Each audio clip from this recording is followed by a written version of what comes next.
Bismillahi rahmani rahim. Monde bi tamaddudul kawni, oui, l'expansion de l'univers en expansion moo am day tawwee ko di dem dipp nga ko yàlla sosee. Alquran ci boppam leeral nañu dipp nga ñu ko wàcce avant 14 siècle wax ñu loolu. ci jamono booba xam-xam astronomie mi ngi ci première étape boobu amaguñ sax luñ mën a jariñ kenn wala luñ mën a jariñoo. borom bi netti lu wax nañ ci boppam ci alquran dañu was samaa banaynaha, asamaan si ñoo ko tabax ñoo ko construire ñoo ko tabax bi ay din ñoo ko tabax avec puissance doole kattan mën-mën wa inaa la moosi'un ñoo koy étendre constamment ñoo koy yaatal di ko taw bi muy taweeku espace bi di gën di yaatu wa inaa la moosi'un bi suratin tafuuqu bi malaayin marra min surati dawi. taweeku bu doy waar bu yaatu bu ëpp ay millions fois ci la vitesse de la lumière, gën na ko gaawe ay millions. La vitesse de la lumière mi nga xam ne mi ngi daw 300 000 kilomètres par benn seconde à 8 nekk fi 8 te bii ëppee na ko ay millions de fois ci li muy tawee ko ni mu gaawee mu yaatu. kon yàlla am na espace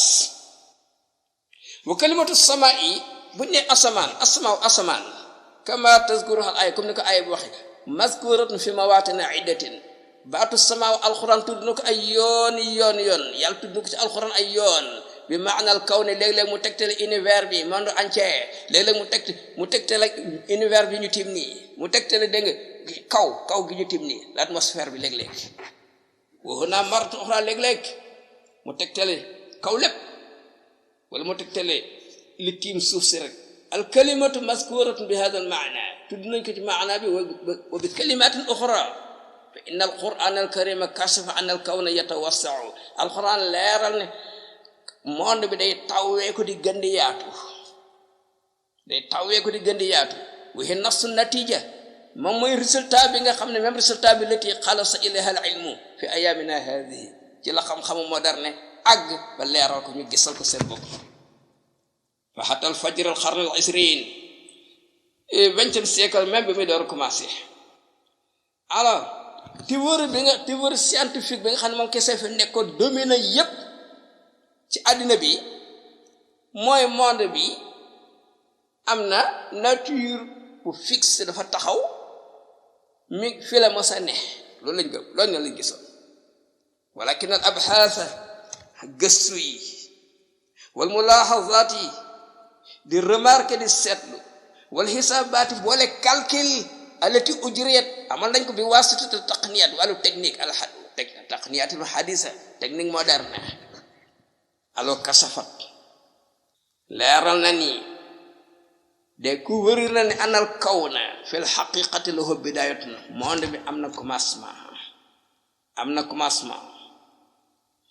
commencement wa annahu yatamaddadu bi intizam day taweeku di gën di yaatu. fil bidayatil qarn al 20e siècle bi mu door commencé asbata alimul physique ar-Russi benn physicien russe ñu ko wax Alexandre Friedman ak benn spécialiste ci xam-xamu univers bi di benn belge bu ñu wax Georges Lemaître gën nañ benn théorie ñu wax ne monde bi toujours day dox taxawul, day taweeku yamut ci day taweeku dem ba par réalité bi usbitat aydan min xilal al muraqaba fi aami 1929 ci 1929 gisaat nañ ko mu gën a leer encore ci benn télescope boo xam ni benn boroom xam-xam benn astronome américain bu ñuy wax Edwin Hubble mu wax ni ndekante étoiles yi ak galaxies yi ak planètes yi nekk dañuy dox di gën di sore benn bu gën di gën a sore sa morom ba pare ci melokaan bu continue amul taxaw mu wax ni monde bi day taweeku toujours ñu ngi mel ni benn ballon ci biir buy taweeku yaa nga dugal ci bal bi ñuy gën di sore bu yàggul def nañ ci ay gëstu ba am ci lu leer mu gën a leer ci bopp nit ñi waaye ndakante loolu lépp wa hadhihi alhaqiqatu saraha alquran leeraloon na ko fi waqtin lam takun fihi ma'rufatan inda ahad jamono bi kenn mënu ko woon a xam exact alquran leeraloon ni ko yonent bi alayhi salaam wax ni ko kan moo ko wax borom bi tabaraka wa taala wa hadha bi tabi noonu la mën a demee parce que alquran waxu kan la waxu yàlla alxaaliq xaakimul kawni nga xam ne moo dirige monde bi moo koy attee monde bi lépp nag kama xadasa fi lmuctamar alilmiy alxamis lil ijaz allazi uqida bi qaacati rais Mikhail Gorbachev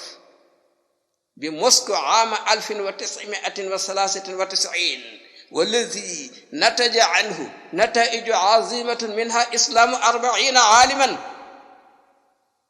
من كبار علماء العالم في شتى الاختصاصات.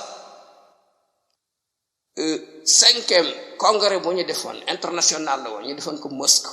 pour lan les miracles du Coran ci benn salle bu ñu tudde woon saalu président Gorbachev ci Moscou ci عام 1993 lañ ko organisé woon mais congrès ba mu jeexee am na lu yéeme lu ca génn mooy ñeen fukki borom xam-xam ay ngand ay ponkal yoo xam nekkul woon ci islam keroog leen tuub ñoom ñëpp dugg ci islam keroog te kenn ku ne domaine ba ngay gëstu boo ko sa morom bi may gëstu ñu gis ni lii mooy dëgg keroog islam am na ñeen fukki borom xam-xam ay ponkal yu ay gan yu dugg ci islam ci congrès boobu ñu defal Moscou